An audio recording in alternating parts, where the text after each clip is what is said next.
All right, continuing 8-7 on journal page 268. It says exploring geoboard areas. We do not have geoboards, so we are just going to work through it a little bit differently. It says for each rectangle, find the length of two sides that touch each other. Record your results in the table. So, if I have a rectangle, try my best. Okay. Two sides that touch each other. Well, could I find the length of this one and the bottom one? No, because those lines are parallel, remember, and they're never going to touch as long as that line's drawn out. So I need one side and one side. So two lines that come together, and since it's a rectangle, what kind of angle would they make? Remember, it's that perfect angle that sometimes has that little square in there. That would be a right angle. So we need to find two sides of a rectangle. Okay, area. Ooh, we know that word. We know area and perimeter. Remember, perimeter is when you add up all the side lengths around it, and area sounds like array. So we should think of ours as arrays. So 12 square units. I see 12, 12. Okay, so I know I'm going to have two different answers. 6, 6, two different answers, 16 and 16. I notice that these are all even numbers. So if I draw, let's say I make this my rectangle. I'm going to use this as my example. Okay, I have this rectangle, 12 square units. Well, I know I can break that in half because it's an even number. So I'm going to go 2 and 2, like an array. I'm drawing an array. Well, what is 12 divided by 2? It's 6. 1, 2, oops, 3, 4, 5, 6, and 1, 2, 3, 4, 5, 6. So what are my actual side lengths? Well, I know this one is 2. And then how many did I have to go over? 6. Oh my goodness. 6. So 2 units for one side. Side 1 was 2. And my array went over 6. So this one was 6 units. Wonderful. This is like a product, right? Because if I do 2 times 6, my answer is 12. So these are my two factors. Does that mean I can put 6 and 2 for this one? No, because that wouldn't be those would not be new factors. We'd be using the same numbers. So try finding other factors besides 2 and 6 that make 12. Let's see, 6 and 6. What could I do for that? Again, I could maybe have a 1 by 6, right? 1 times 6 equals 6. Great. Now you find out another factor. Again, it cannot be 6 and 1. I need new numbers besides 1 and 6. 16 square units. You know what? Well, I thought that was going to be a better square. A square is a type of rectangle. And I know that this is a multiplication square because I know that 4 times 4, a number times a number, multiplication square, equals 16. So I'm going to put 4 and 4. Now you come up with another set of factors that make 16 as their product. So you try those second ones of each number.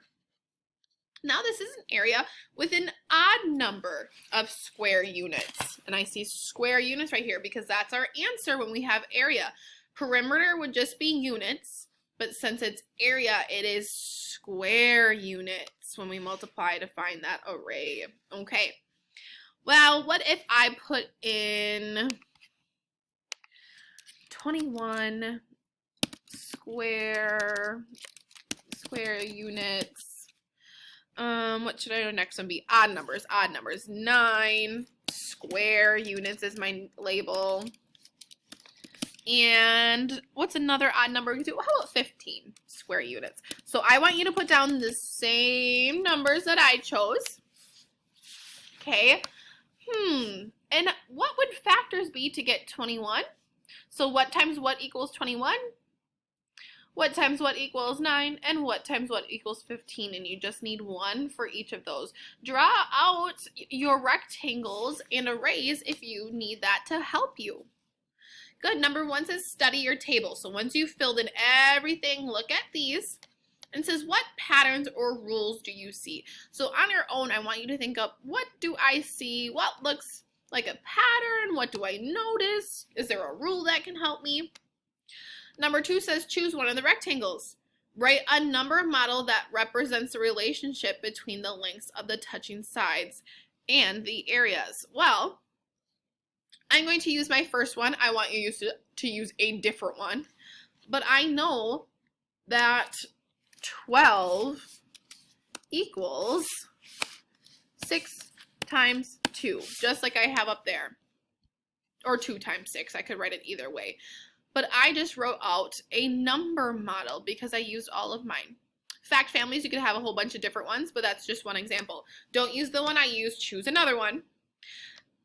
And number 3 says, without using a geoboard, which we do not have, apply your pattern or rule to find the side lengths of a rectangle with an area of 30 square units. Sketch your rectangle to check your answer.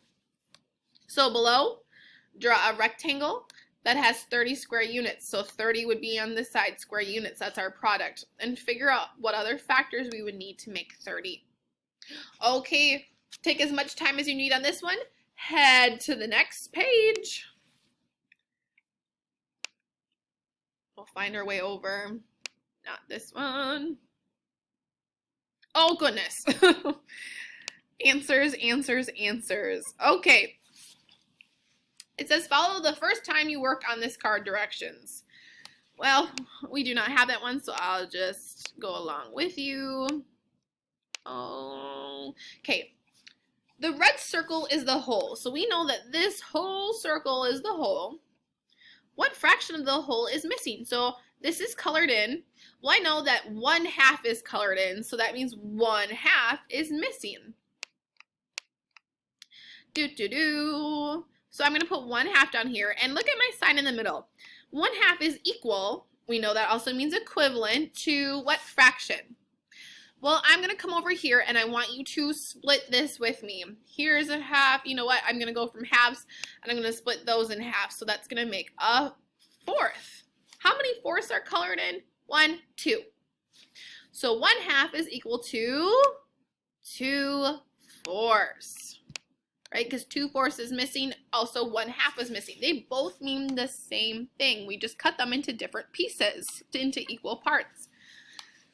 Okay, this one says, what fraction of the whole is missing? Well, I know 1, 2, 3 is colored in. So I have 1, 2, 3, 4 parts, and 1 is not colored in. So 1/4 is missing. 1/4 equal or is equivalent to what? Again, I'm going to take all of these, and I'm actually physically going to draw this line and split them. So now I went from 4s to, well, if I split every line in half, it doubles. So I know it should be 8, but let's double check. 1, 2, 3, 4, 5, 6, 7, 8. Good. How many parts are missing out of 8s? 1, 2. 2 8s are missing. Wonderful. Going on to our next page. What fraction of the whole is missing? Well, I don't know if I would be able to tell from this picture. It seems like it's missing a line. If I take this pattern, and I would say right about there would give me the same parts. So now I have 1, 2, 3. I have thirds, and the white part is the one missing. So I have 1, 2. I have 2/3 missing. So 2 parts out of 3 are gone. Okay, now it's equivalent to what? Again, I'm going to take every line and I'm going to put it in half. I'm just actually going to extend these. So this one goes all the way up. I follow this one and I keep drawing it. And I follow this one and I keep drawing it. So now I have 1, 2, 3, 4, 5, 6 parts. You write in how many parts are missing. What is equivalent to 2/3? And number 4 says, what fraction of the whole is missing? Well, it looks like one big part, but this part isn't equal to my four other ones I have here. This is not the same size as this. So you know what? I'm going to keep drawing this line Oh, now that looks like equal parts. So how many parts are missing? Well, I have 1, 2, 3, 4, 5, 6 total, and I have 1, 2, 6. I want you to try to divide this one by yourself. Remember, take them and you can cut all of them in half and figure out how many are missing over our new denominator, what you split them into. What is equivalent or equal to 2/6? How do you know when fractions are equivalent is number 5. So in your own definition, with your own words, how do you know when fractions are equivalent, when they are equal? What is a way that we can tell? You think about it, look back at your fractions to help you come up with an idea. And when you're finished, go to the next page and finish math boxes. See you 3rd grade.